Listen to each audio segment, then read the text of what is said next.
What's up? What's happening? What is popping? What's going on, you guys? Welcome back to another great edition of Symone with the Spizzers. I'm Symone, bringing out daily sports talk. So if you're new here, if you're older here and haven't already subscribed to my channel, stop what you're doing, leave a comment, subscribe, keep rocking with me. Also, make sure you check out the links down below. The first one is to buy me a coffee to help fuel this channel. The second link is to shop the official Symone with the Spizzers, a merch collection. Get you the classic tee, the wavy tee, or the fly or die crew neck for all of my Birds fans. But guys, if you do not do anything else, turn your notification bells on so you don't miss a single video or a single live stream. But y'all, 6-game win streak for the 76ers.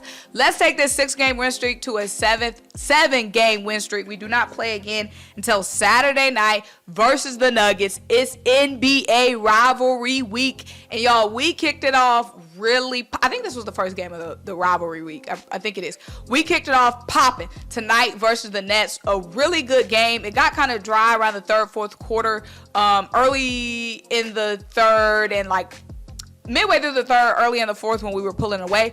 But y'all, in the beginning of that game, spicy, okay? So this was the first time Joel Embiid and Ben Simmons played against each other since the trade, because every other time, either Ben wasn't playing or Joel wasn't playing. But y'all, the Sixers packed a punch tonight.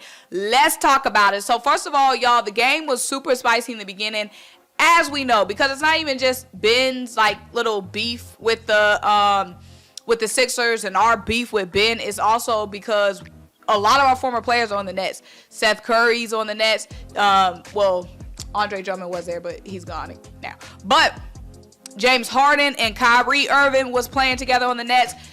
When James Harden got traded, there was a quote saying like Kyrie was on some weird stuff in the locker room. So we know they got their little bit of beef. Now the Nets were missing Kevin Durant. Obviously, Kevin Durant is a huge factor, but y'all, the Nets have been playing some really good basketball with Kevin Durant, so I'm not discounting this win at all because Kevin Durant wasn't playing. Because last time when we blew the back out of the Nets, Joel Embiid wasn't playing, James Harden wasn't playing, and we still blew the backs out of the Brooklyn Nets. So last time we played, we were without two of our stars. Y'all without a star. Regardless, we won both games. But y'all, let's talk about this TYRESE Maxey off the bench experience, y'all. I love it. So TYRESE Maxey didn't come into the game until late in the first quarter, and at that point it was back to back.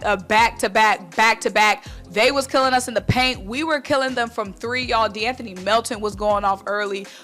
James Harden, Tobias Harris, we was really filling it up from deep, whereas the Nets were really scoring in the paint.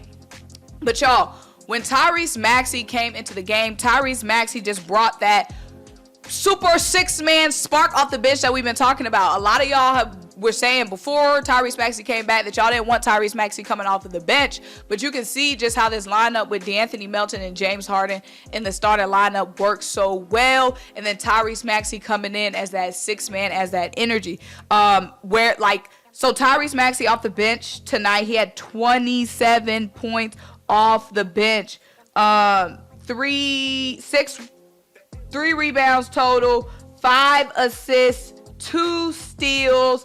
He was 5 of 5 from the free throw line.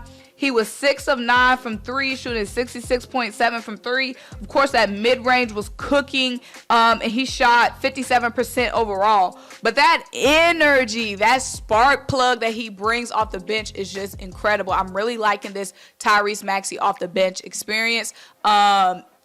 Matisse Thybulle came in the game. He provided some really good defense, some really good scrappiness, especially against Kyrie Irving. I feel like he was getting in Kyrie's head a little bit because you know how Matisse is. He's going to get his hands in there. And then also Matisse knocked down some threes as well. It was at one point where they left Matisse wide open and Matisse knocked down the three. That's what you got to do when they're not going to respect you. So shout out to Matisse.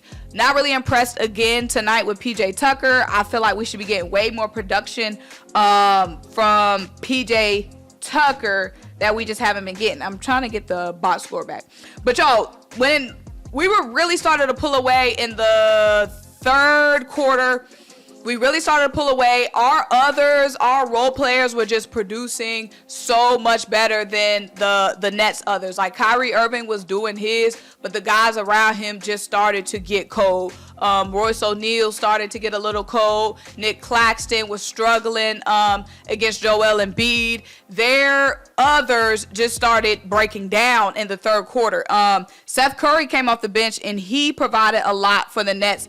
Off the bench, Seth Curry had 32 points off of the bench, and Seth Curry was really one of the reasons why the Nets, because we was up by like 15 at one point, and the Nets came back in the fourth quarter they tied the game in the fourth quarter. Late in the fourth quarter, they tied the game, and they kept it close at the end, and that was Seth Curry shooting. Also, Ben Simmons get more comfortable, because in the beginning of the game, Ben Simmons was just not making easy layups, just not connecting. It seemed like, you know, the game and everything, and Joel Embiid, because Joel Embiid was trolling and chirping in his ear. Joel Embiid was definitely in his head early on.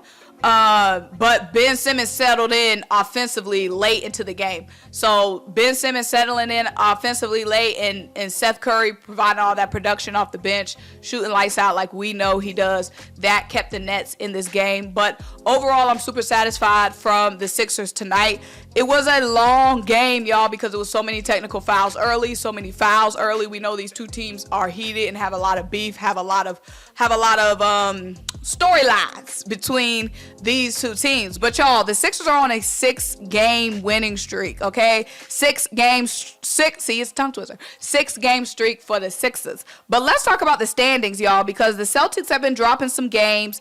They have been without Marcus Smart, and also the Bucks, they've had a lot of injuries as well, so they have been dropping some games as well. So the Sixers right now, we are number 2 in the Eastern Conference at 31-16. We are 3 games behind the Celtics, behind number 1. We won 8 of our last 2, same as the Celtics. The Celtics are 35-14. The Bucks are 30-17 at 3. The Nets 29-18 at 4. And like I said, with Kevin Durant being out, the Nets have actually been playing some good basketball, staying up there at the top even with KD out. So that is impressive for them.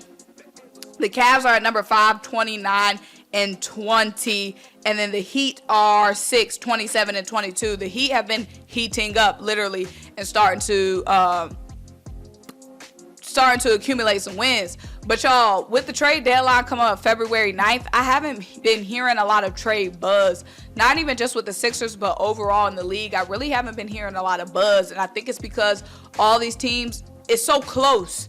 Like, it's no, like, one team that's fully blowing the league out, or like blowing the Eastern Conference out, blowing, I don't know about the disparity in the Western Conference, but for the Eastern Conference, there's no like clear team that's just blowing everybody out. So I haven't been hearing any trade buzz, I guess because teams are fine with their rosters and want to roll with their rosters. But if we are sticking with this roster, which I think we pretty much are going to be sticking with this roster, let me know how y'all feel about it. How do y'all think we're going to do in the postseason? Because at the end of the day, we know we have regular season success. We have regular season success all the time. But the goal for this team is postseason success. It is at least an Eastern Conference championship appearance. We need to at least make it to the Eastern Conference finals. We got the Eagles making it to the conference championship game. We need the Sixers in the Eastern Conference finals, y'all. That is the goal. We know what we can do in the regular season. We've been doing it. We were the number 1 seed a few years ago. But it's time to make that playoff push to be really satisfied. But y'all, let me know what you think. Make sure you like this video, leave a comment, subscribe, keep rocking with me. Check out the links down below. Buy me a coffee, help fuel this channel, shop the official Symone With The Sports merch collection, and I'll talk to you guys next time. Bye.